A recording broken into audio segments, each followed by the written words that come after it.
Nous retrouvons Jean Messia, que vous connaissez, qui est notre partenaire du jeudi normalement pour l'addition et qui exceptionnellement a accepté donc de participer à cette vidéo face à Pierre Derbès, militant catholique enraciné, fondateur du média MayenneAujourd'hui.com. Donc pour parler de ce conflit entre Israël et l'Iran, nos deux invités ont des positions différentes sur la façon d'analyser ce conflit. On va les entendre, ils vont nous expliquer leurs différents points de vue. Et pour mener cet entretien, je suis avec Richard de Sèze. Bonjour Richard. Bonjour Liselotte et bonjour à tout le monde. Bonjour à Jean et bonjour à Monsieur Derbès. On va commencer par vous, donc Jean Messia. Est-ce que vous pourriez donc comme à votre habitude, nous livrer votre petite vision éditorialisée de l'actualité. Écoutez, la vision que j'ai de ce conflit, c'est que c'est pas un conflit récent, en tout cas dans sa phase passive initialement, puisque la République islamique d'Iran, depuis maintenant près d'une quarantaine d'années, depuis qu'elle existe en réalité, nourrit le rêve d'acquérir l'arme suprême, c'est-à-dire l'arme atomique, pour la balancer au premier chef sur Israël. Tous les leaders de la République islamique ont voué une haine à Israël et ont promis sa destruction par tous les moyens, et évidemment, le moyen suprême, c'est la bombe nucléaire. Donc, face à cela, il y a eu la communauté internationale qui s'est réunie pour justement empêcher l'Iran d'accéder au seuil nucléaire.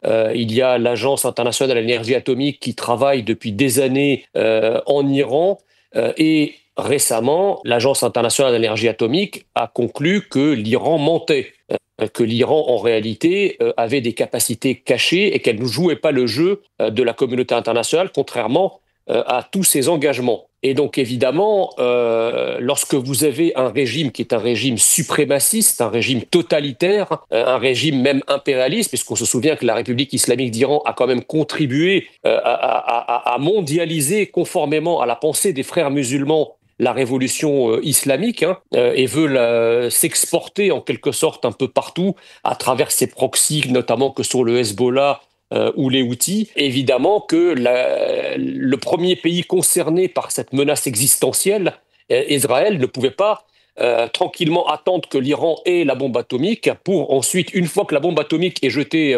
et lancée sur le pays, eh bien se dire on va se défendre. Ça paraît logique. La comparaison que je prends, c'est si la France avait fait une attaque préventive sur l'Allemagne nazie après la Rhénanie, probablement que la France n'aurait pas connu le désastre de 1940 et n'aurait pas été occupée. Donc vous voyez, parfois, lorsque la menace est évidente, elle est imminente, elle est réitérée, et que le régime en question est un régime qui est connu pour mettre ses pensées à exécution, le problème, c'est qu'on ne peut pas attendre que ce régime le fasse juste pour se conformer au droit international, parce que c'est pour s'être conformé au droit international dans les années 30 face à Hitler que le monde a basculé dans la Seconde Guerre mondiale, si vous voulez. Donc à un moment, il faut qu'on sache traiter la menace avant que la menace s'avère et que pour le coup, le choc devienne immense, voire mondial. Pierre Derbès, donc on vous laisse réagir à ce que vient d'expliquer Jean Messia sur ce risque que Israël courait à cause de l'Iran, la façon dont apparemment Israël s'est protégé en fait de façon préventive. Qu'est-ce que vous en pensez ? Ouais, j'en pense d'abord que ça fait 30 ans que Netanyahou dit que l'Iran est à 2 doigts d'avoir l'arme atomique. Tout ça, c'est bien documenté. Ça fait pas 30 ans que Netanyahou est au pouvoir. Mais pardon, avant, soyons clairs dès le départ. Je suis pas l'ambassadeur de Téhéran, je suis pas le porte-parole du Likoud. Pour moi, la France n'a pas à choisir entre un régime islamiste et une puissance étrangère qui bombarde au mépris du droit international. Notre camp, Monsieur Messia, pour moi, c'est la France. C'est pas l'axe Washington-Tel Aviv. C'est pas l'axe chiite non plus, c'est juste la France. Vous savez, celle qui parle à tout le monde, celle qui n'alimente pas la guerre et en revanche, celle qui cherche à l'empêcher. Ça, c'est notre tradition diplomatique gaullienne. Tous ceux qui veulent importer ici sur notre pays un conflit qui n'est pas le nôtre en assumeront, je pense, les conséquences. Vous savez, les divisions, les représailles, le chaos. Ce que je veux, moi, c'est une ligne claire, c'est la souveraineté, la diplomatie, l'équilibre. Vous comprenez, je pense, et surtout l'intérêt national. Donc, c'est moins bruyant que les slogans, mais c'est infiniment plus français, je pense. Ensuite, je peux vous répondre ou pas? Oui, je vous en prie. Je suis parfaitement d'accord avec vous. Il n'a jamais été dans mon intention, si vous voulez, de militer pour que la France ait une participation active à cette guerre. Mais je suis au regret de vous dire que la guerre au Proche-Orient, ça a commencé d'ailleurs par Gaza, est une guerre qui est devenue française à travers certaines immigrations arabo-afro-islamiques qui font de l'étendard palestinien aujourd'hui un étendard plus important que l'étendard français, puisque beaucoup des 10 à 15 millions de musulmans qui sont en France, une grande partie, sinon une majorité, se sont davantage concernés par ce qui arrive à leurs frères, à leurs co-religionnaires qui sont à Gaza, plutôt qu'aux Français de souche qui sont en bas de leur immeuble. Donc, si vous voulez, le problème, c'est que cette guerre-là, je termine et je vous donne la parole. Juste une petite seconde, si vous permettez. Le truc, si vous voulez, c'est que aujourd'hui, la France, elle est impactée parce que cette guerre-là, qui a l'air d'être une guerre étrangère, est en réalité une guerre nationale. Je vous rappelle quand même que lorsque la France a été frappée en 2015 au Bataclan, à Charlie Hebdo, qu'elle a été frappée en 2016 et tous les attentats terroristes récurrents qui font des morts et qui ont fait des centaines de morts et de blessés en France depuis plusieurs années, c'est la même idéologie. Ils sont commis au nom de la même idéologie que celle qui prévaut à Gaza et qui est aidée par la République islamique d'Iran à travers le Hezbollah. Donc, si vous voulez, cette idéologie-là... le Hezbollah est resté en dehors pendant un petit moment, hein, j'aimerais quand même vous le rappeler. Oui, enfin bon, si vous voulez, c'est vrai, mais en même temps... vous parlez de guerre par proxy, très bien, mais j'aimerais rebondir sur ce que vous avez dit au début, donc sur l'arme nucléaire, la menace d'Israël, mener une guerre préventive. Moi, j'aimerais quand même rappeler à tout le monde ici ce qui s'est passé le 13 juin. Parce que là, c'est sans ambiguïté. Israël a mené une opération militaire. On est bien d'accord.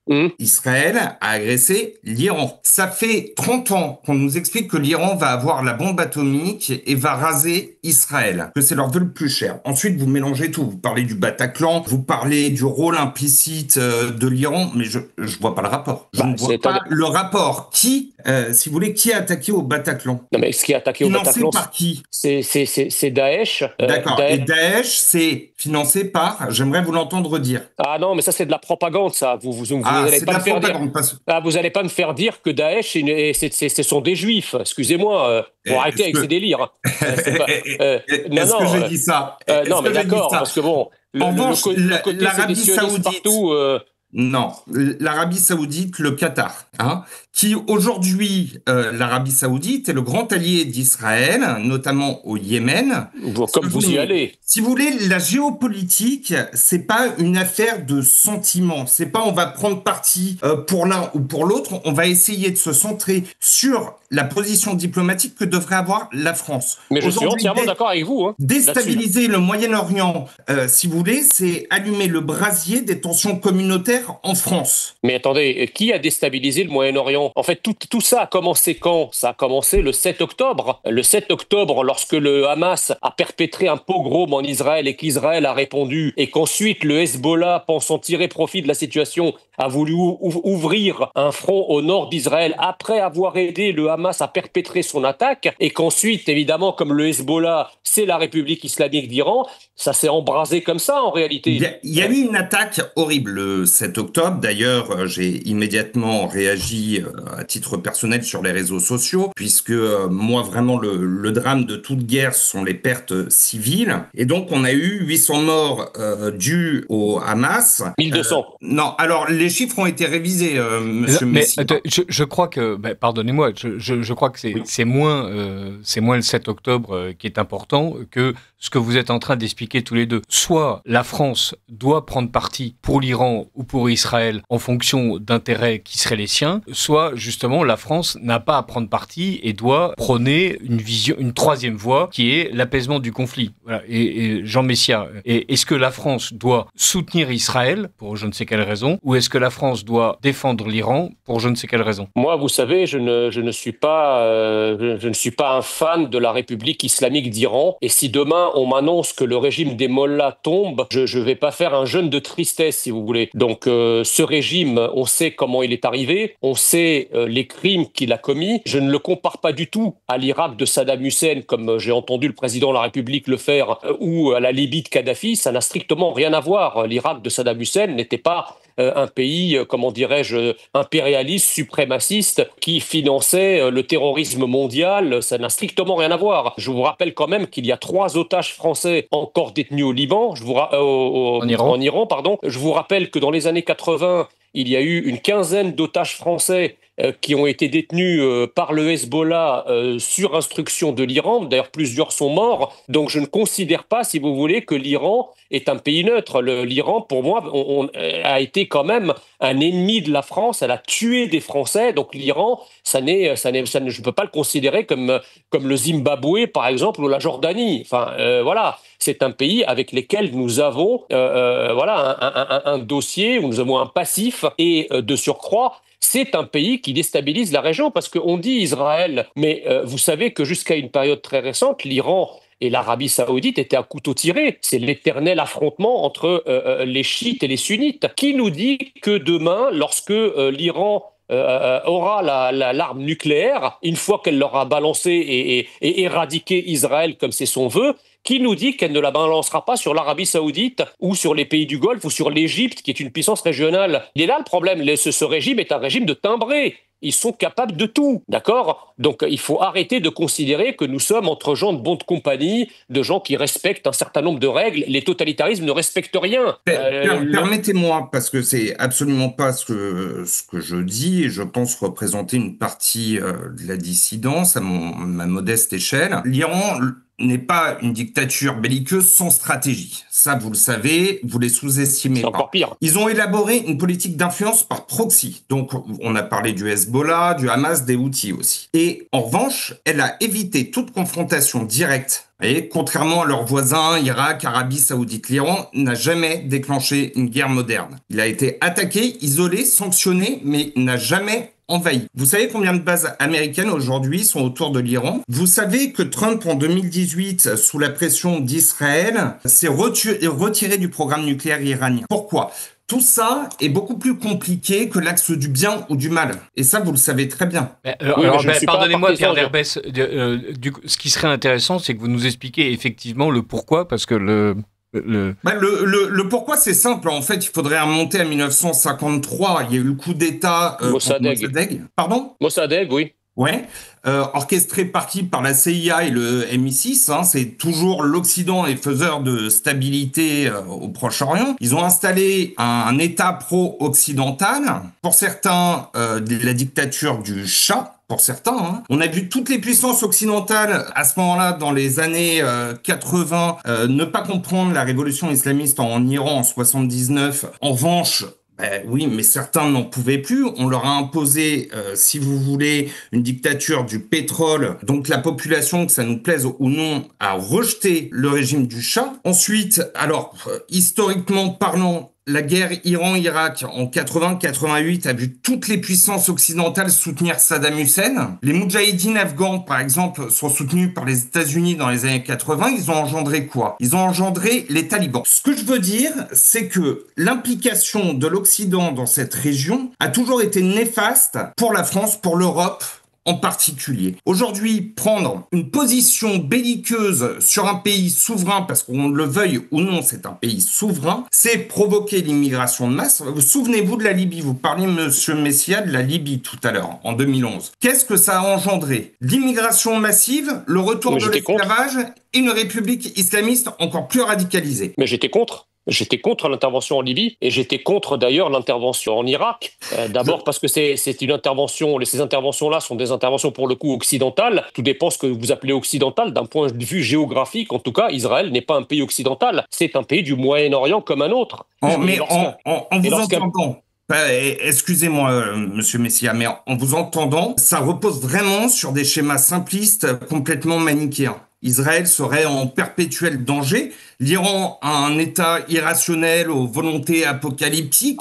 Oui, usage. Oui, mais c'est un secret polichinelle, enfin, je sais pas. monsieur, les faits, si vous voulez, contredisent cette caricature. Ah, pas du tout. L'Iran a développé son programme nucléaire sous supervision jusqu'en 2018, ça je vous l'ai évoqué tout à l'heure. Oui, mais là, qu'est-ce que vous faites, vous qui êtes si attaché au droit international, qu'est-ce que vous faites des rapports de l'AIEA, les récents rapports qui disent que l'Iran a menti? Les rapports se contredisent entre eux, je ne sais pas si c'est vraiment pertinent d'alimenter le débat avec ça, parce que par exemple, on a aussi la CIA qui, il y a 3 semaines, expliquait qu'il n'y avait pas de fabrication de bombes nucléaires en cours en Iran. Donc, oui, enfin, la CIA n'est pas productrice de normes internationales, excusez-moi. Non, bien sûr, mais bon, sur la question qu'on se pose de savoir si oui ou non l'Iran était en train de fabriquer cette bombe, je pense qu'en réalité, il est très difficile de répondre à la question.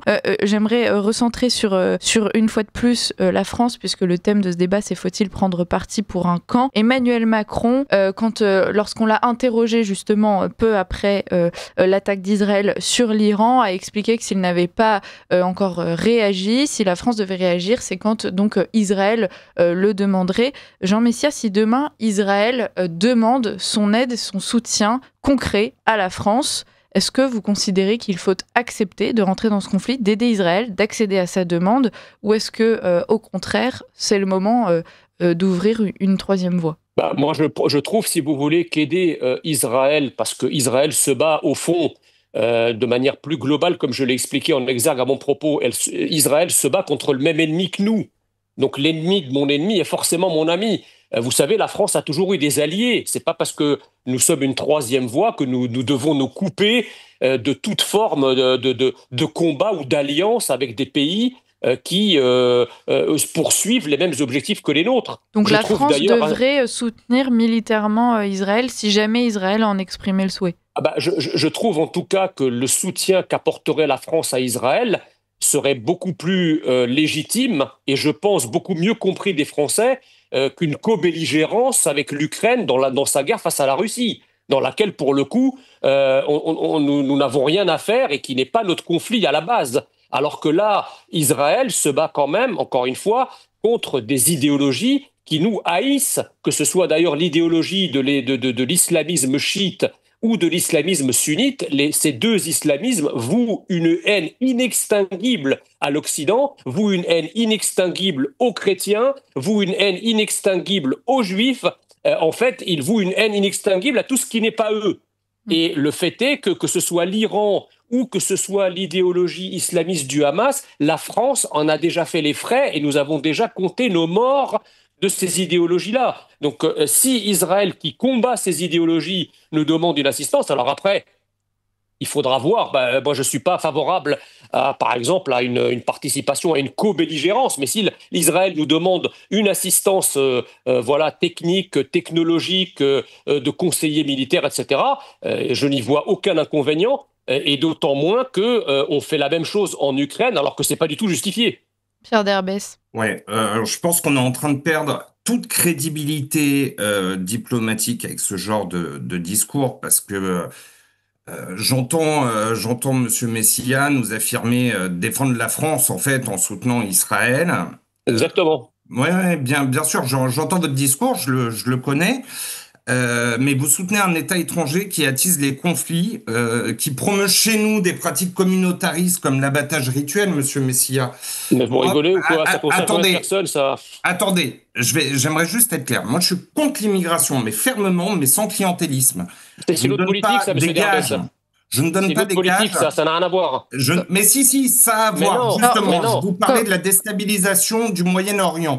On parle de l'Iran. Je suis désolé, combien est-ce qu'on a de ressortissants étrangers en France iraniens, Vous pensez qu'en rasant Téhéran, ça va améliorer les choses? Non, c'est pas la question.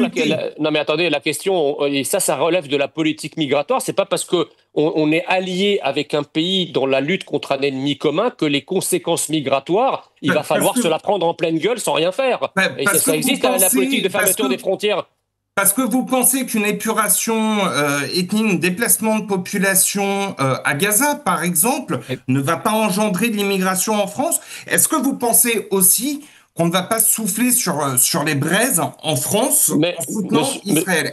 Mais Monsieur Derbès, excusez-moi, Oui, pardon, excusez-moi, mais la déstabilisation de Gaza, ça a entraîné combien de milliers, de centaines de milliers ou de millions de migrants dans les pays du Golfe, qui sont pourtant à côté? Pourquoi les pays du Golfe arrivent à s'en protéger, alors que ce sont des pays musulmans, ce sont des pays sunnites, ce sont des pays arabes, et ce sont des pays qui sont géographiquement plus proches? Pourquoi les pays du Golfe s'en protègent? Et pourquoi nous, on est incapables de le faire? Vous voyez bien que ça n'a pas, il y a rien à voir. On peut très bien avoir une politique étrangère d'alliance et se prémunir contre ce genre de choses.